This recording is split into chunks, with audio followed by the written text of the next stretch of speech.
Oke, kita lanjut lagi dalam video kali ini. Asik. Saya akan melanjutkan penjelasan mengenai data warehouse ya. Jadi sekarang kita akan bukan kita ya, saya akan menjelaskan materi mengenai arsitektur dari data warehouse. Pada video sebelumnya kita sudah membahas tentang apa sih data warehouse. Nah, di sini kita coba untuk membahas lapis demi lapis dari arsitektur data warehouse yang kita akan pelajari nantinya. Aduh, habis makan siang jadi nggak konsen. Oke, langsung aja. Jadi menurut Faisman dan Zamani pada tahun 2014 ya kita memiliki beberapa lapis dari layer arsitektur data warehouse. Jadi yang paling kiri itu adalah sumber data. Nah, di sini sumber data yang kita kenal itu ada dari eksternal dan internal atau dari operasional database. DBMS ya, data transaksional. Internal, sumber internal itu bisa apapun, PDF, spreadsheet, dan seterusnya.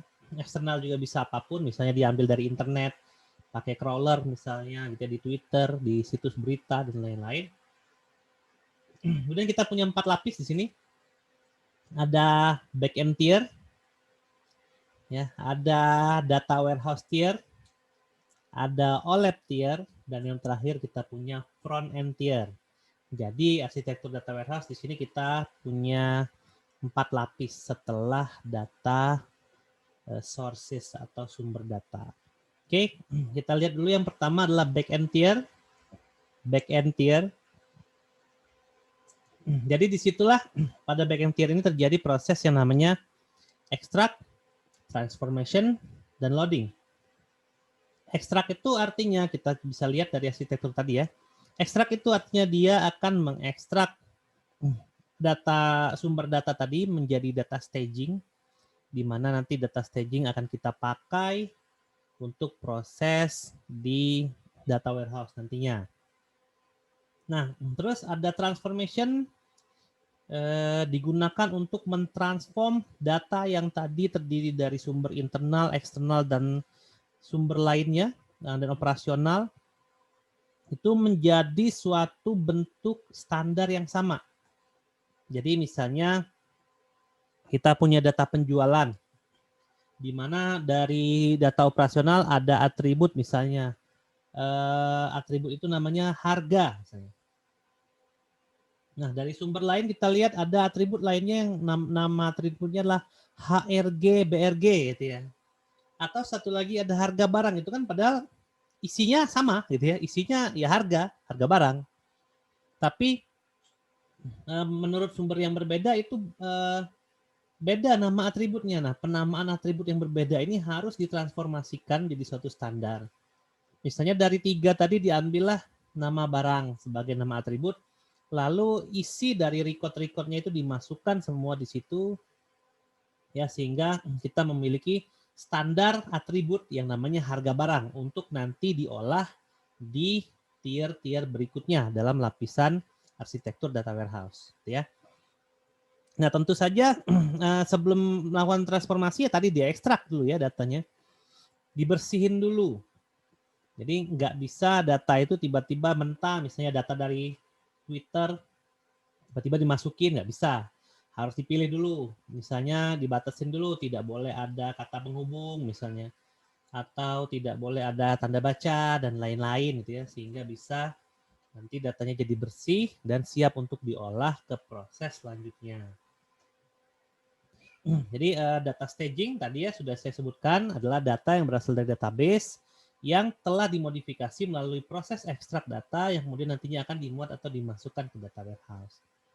Jadi dari berbagai source data tadi, internal sources, database, operational database, dan external sources itu sumber data, kemudian dilakukan proses ETL sehingga menjadi suatu bentuk data yang kita namakan data staging. Yang mana nantinya data staging ini akan dimasukkan dan digunakan di data warehouse. Kemudian ada proses loading.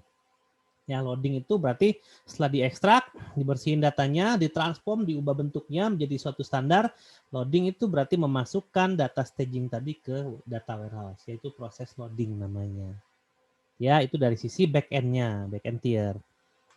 Kemudian dari sisi data warehouse tier, kita balik lagi lihat gambarnya, artinya setelah back-end, panahnya menuju ke data warehouse tier ya. Dimana kalau kita lihat di sini ada metadata, ada enterprise data warehouse sama data mart, kumpulan dari data per departemen ya, masih ingat kemarinnya data mart. Nah, di sini data warehouse, jadi ada data warehouse, ada data mart dan metadata. Metadata di sini terbagi menjadi dua. Ada technical metadata dan business metadata. Technical artinya kalau kita ngomongin metadata, ya metadata itu adalah data yang menjelaskan data, kan bingung kan? Ya emang gitu ya, metadata itu misalnya saya punya data, datanya adalah data penjualan. Saya punya metadata yang menjelaskan data penjualan ini. Misalnya metadatanya berisi data penjualan berisikan 12 atribut, di mana atribut itu antara lain 1, 2, 3, sampai 12, dan tiap-tiap atribut ada keterangannya. Nah, itu metadata tuh. Artinya ada data yang menjelaskan suatu data. Terus data ini dibuat pada tanggal berapa, jam berapa, diakses oleh siapa. Nah, itu metadata namanya. Nah, cuman ini terbagi dua gitu ya.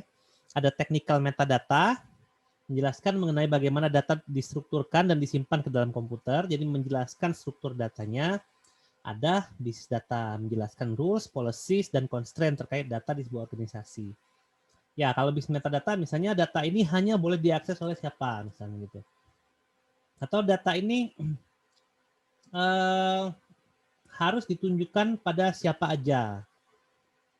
Itu berarti ada policies-nya gitu ya. Terus ada constraint juga karena untuk mengakses suatu data X itu constraint-nya adalah si A, B, dan C saja yang boleh buka, yang lain enggak. Terus ada rules juga, mungkin cara membukanya gimana. Apakah bisa langsung diambil, apakah dienkripsi dulu, dan seterusnya. Nah, jadi itu adalah metadata ya. Jadi komponennya ada data warehouse, ada data mart, lalu yang paling atas tuh metadata. Jadi biasanya sih sistem itu membaca metadatanya dulu. Karena nanti metadata itu adalah data yang menjelaskan data yang ada di bawahnya itu apa. Oke, kemudian ada lapisan berikutnya yaitu OLED. Ya, cuman satu ya, di situ ada kotak berbentuk sebuah kubus, kita sebutnya data cube, di mana itu adalah server dari OLED. Apa itu OLED? OLED adalah singkatan daripada Online Analytical Processing. Nah, data yang tadi sudah dibentuk di data warehouse pada data warehouse tier gitu ya. Kemudian kita bisa olah di sini menggunakan suatu proses yang namanya OLED. Nah, data warehouse kita bisa balik lagi ke pertemuan video sebelumnya. Dia adalah analisa data multidimensi. Artinya data warehouse itu adalah multidimensional data di mana disimpan di data warehouse dan diolah menggunakan suatu OLED untuk membuat report. Nah, report itulah nantinya yang akan digunakan oleh user untuk mendukung keputusan yang dia ambil dalam suatu organisasi. Jadi OLED itu apa? Perangkat lunak ya, tools. Bentuknya report. Report artinya visual ya. Jadi dia memvisualisasikan data yang tadinya multidimensi. Apakah multidimensi itu harus selalu 2 dimensi, 3 dimensi? Ya enggak. 10 dimensi, 20 dimensi itu semua adalah data. Cuman kalau kemampuan manusia itu kan hanya bisa memvisualisasikan 3 dimensi data. Nah, OLED itu bisa memanipulasi agar data itu bisa divisualisasikan oleh manusia.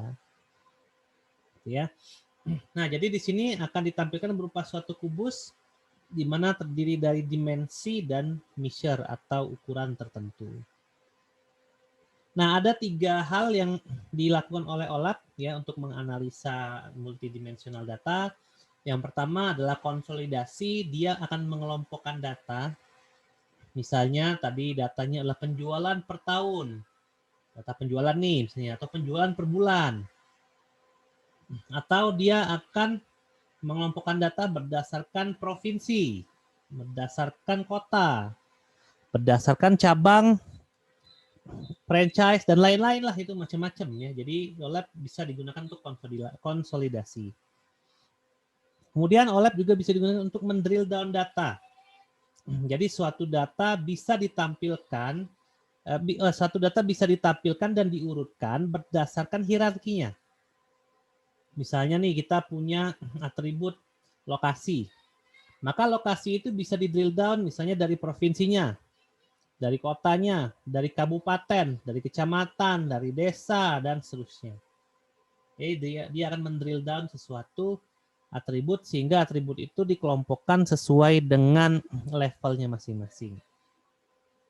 Dan yang ketiga, OLAP bisa digunakan untuk slicing dan dicing, atau di sini lebih dikenal sebagai suatu pivoting. Nah, kan tadi kan multidimensional data nih.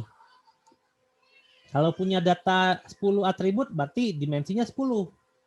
Nah, gimana cara kita untuk melihat data itu? Nah, melihat data, kalau udah 10, kita bisa lihat dari sisi manapun. Tapi kita nyebutnya bukan dari sisi depan, samping, belakang, atau atas bawah gitu, tapi pivoting itu nanti akan menyesuaikan bentuk data sesuai dengan yang kita inginkan. Kita mau ngelihat apa dari data itu, gitu ya. Nah, dari sudut pandangnya bisa kita bentuk sendiri nanti sesuai dengan apa yang kita inginkan melalui suatu sumber data yang ada di data warehouse. Nah, berikut contoh drill down gitu ya. Jadi ada tahunan, triwulan misalnya.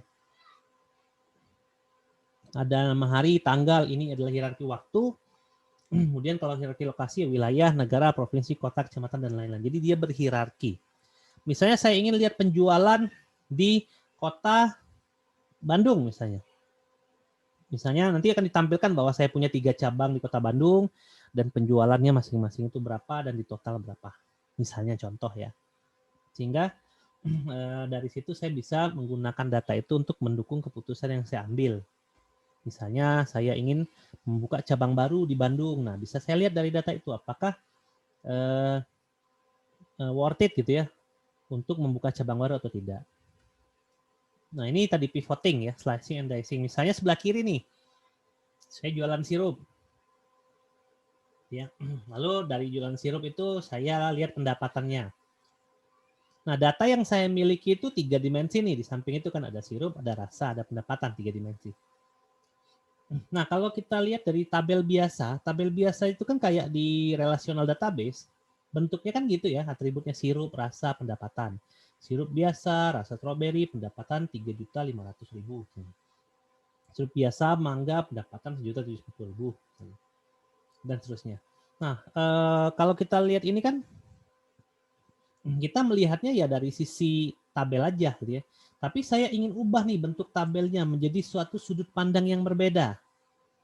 Nah, dengan teknik slicing and dicing atau menggunakan pivoting di OLAP, saya bisa ubah bentuk tabel yang di sebelah kiri menjadi tabel yang di sebelah kanan. Jadi saya bisa seperti itu tuh. Rasa sirup misalnya, strawberry, mangga, nanas. Sirup yang biasa dan rendah kalori. Strawberry yang biasa 3.500.000 dan seterusnya.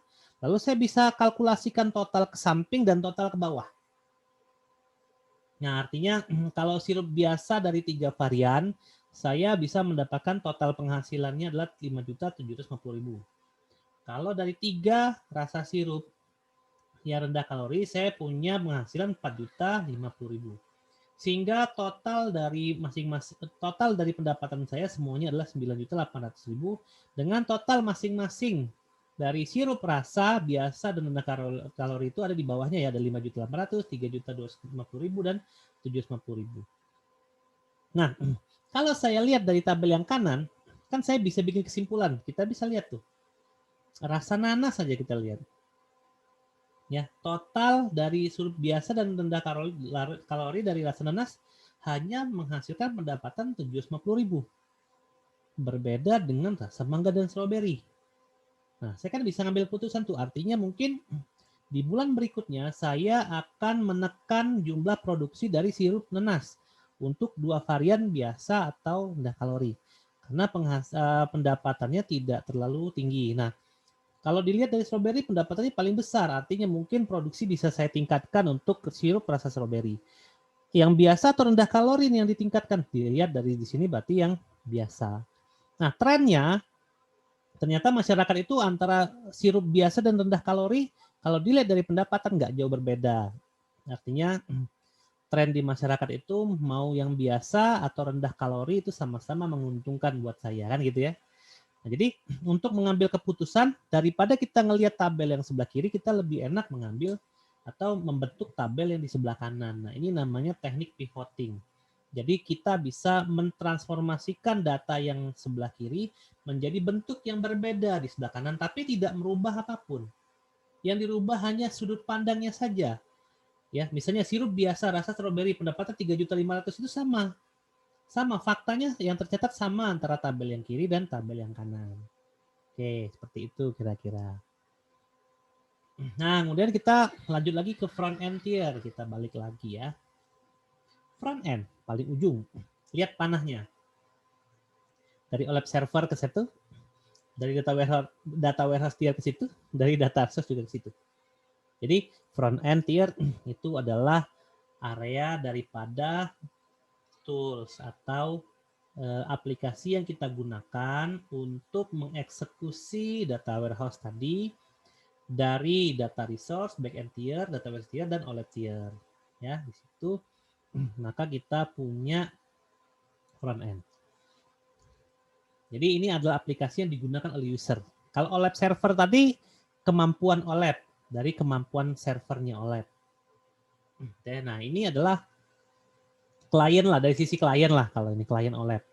Salah satunya ya, jadi klien OLAP atau OLAP tools itu adalah memproses query yang kompleks tadi. Jadi proses OLAP tadi bisa kita hasilkan suatu laporan seperti ini dari sisi klien. Kemudian ada reporting tools. Jadi kita bisa bikin laporan menggunakan data yang ada pada data warehouse, data sumber, dan OLAP tadi. Kemudian statistical tool. Itu juga sama sebenarnya bisa menganalisa dan memvisualisasikan data cube, tapi menggunakan metode statistik. Kemudian yang terakhir bisa data mining tools. Artinya kita bisa melihat suatu pattern atau pola data yang ingin kita cari knowledge-nya dari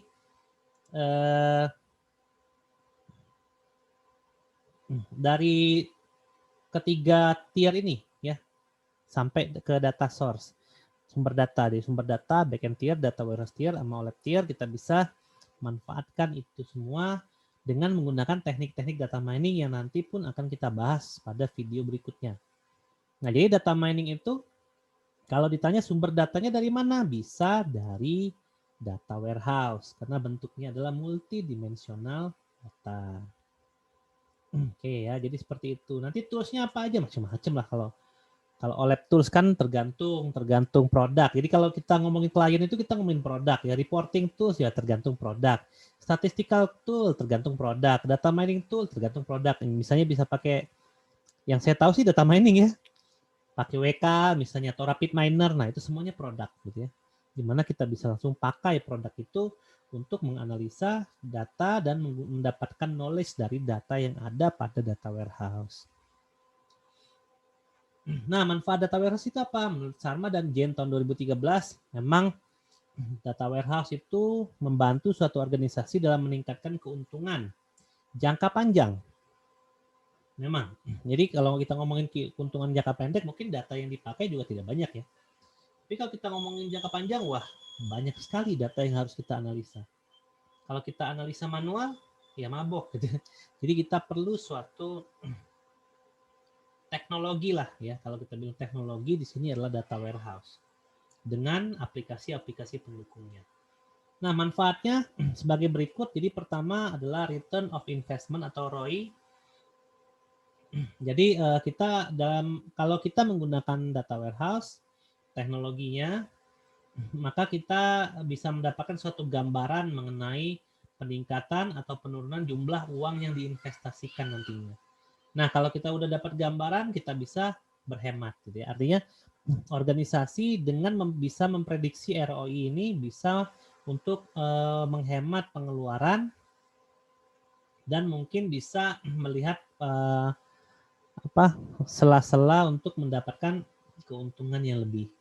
Nah, kemudian yang kedua, enhance business decision.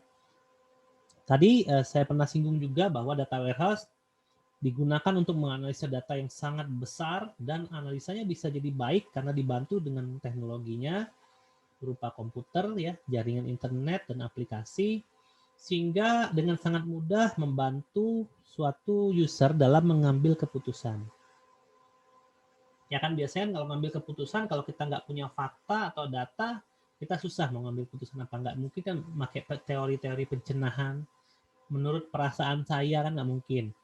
Kalau kita udah ngomongin pengambilan keputusan level organisasi, artinya keputusan kita itu akan menyangkut banyak orang, termasuk diri kita sendiri dan kelangsungan dari hidup organisasi itu juga.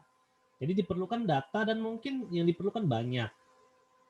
Nah, dengan data warehouse kita bisa memiliki kemampuan, kita bisa memiliki data yang kita butuhkan gitu ya dalam mengambil keputusan.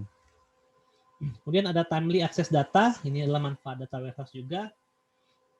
Nah, biasanya data itu kan tersebar ya di mana-mana, mungkin di cabang sana datanya beda, di cabang situ datanya beda. Nah, dengan data warehouse datanya jadi terpusat, terintegrasi. Nama variabel tadi ya antara cabang A dan cabang B sudah sama. Misalnya cabang A itu harga barang adalah HRG BRG. Yang cabang B itu harga barang gitu ya nama atributnya. Nah, itu sudah kalau kita ingin analisa itu sudah tidak double lagi tuh atributnya, tapi udah disatuin dan memiliki nilai atau value untuk cabang A dan cabang B dalam satu kolom atribut. Dan karena menggunakan teknologi data warehouse, ya waktu akses datanya bisa cepat. Dan pemrosesan data juga jadi lebih singkat. Kemudian konsistensi data. Dengan adanya data warehouse, maka ya ada irisannya dengan timely access data ya. Jadi datanya jadi satu, terintegrasi dan memiliki format yang baku. Artinya dari cabang manapun ingin menganalisa, itu sumber datanya satu. Jadi tidak mungkin cabang A bilang cabang B itu mengalami kemunduran misalnya. Atau cabang B bilang cabang A itu ternyata berkembangnya terlalu besar. Nggak mungkin gitu ya. Karena sekarang sumber data untuk analisanya adalah satu tempat, satu format, sehingga laporan pun tidak mungkin ada laporan yang saling bertabrakan gitu ya. Jadi pasti sejalan laporannya. Dan yang tiga, sistem performance. Jadi dengan memanfaatkan data warehouse, data operasional dan data keperluan untuk analisis itu bisa berbeda, dipisah. Ya, seperti yang kita tahu dari data operasional, data transaksional menggunakan DBMS, ya, tiap minggu atau tiap bulan itu bisa dipindahkan ke dalam data warehouse. Ini data warehouse untuk analisa, DBMS transaksional untuk operasional. Jadi nggak disatuin lagi gitu ya. Nah, itu juga bisa menjaga performansi sistemnya. Kemudian increase IT Vista productivity. Nah, dengan adanya data warehouse, artinya menganalisa data jadi lebih mudah, gitu ya. Dan kalau ada masalah lebih gampang dan cepat terdeteksi sehingga kita bisa manfaatkan staf yang ada di organisasi tanpa perlu menambah staf baru untuk melakukan tugas-tugas yang ada kaitannya mungkin untuk menganalisa data dan mengambil keputusan. Kemudian meningkatkan atau increase customer satisfaction, meningkatkan kepuasan customer. Nah, kalau dulu kan feedback itu kan biasanya ada tiket layanan ya, artinya bagaimana pelayanan kami, silahkan isi pada form berikut ini gitu kan. Nah, setelah didapat harus ngapain? Ya di query biasa aja kan biasanya. Nah, kalau data warehouse enggak. Jadi kita bisa lihat tadi apa kekurangan kita dari sudut pandang konsumen itu, feedback itu bisa kita lihat menggunakan teknik pivoting, artinya berbagai sudut pandang, tidak hanya query yang menghasilkan satu tabel yang ya seperti itulah bentuk query gitu ya. Nah, kalau di sini kita bisa melihat hasil daripada feedback tadi dengan berbagai sudut pandang sehingga kita tahu apa perbaikan yang harus dilakukan oleh organisasi untuk meningkatkan kepuasan dari konsumen. Kemudian data warehouse save time, ini juga ada relasinya dengan yang tadi. Jadi di sini kalau saya adalah manajer atau pengambil keputusan, saya bisa disediakan suatu tools untuk statistik atau apapun, misalnya sistem informasi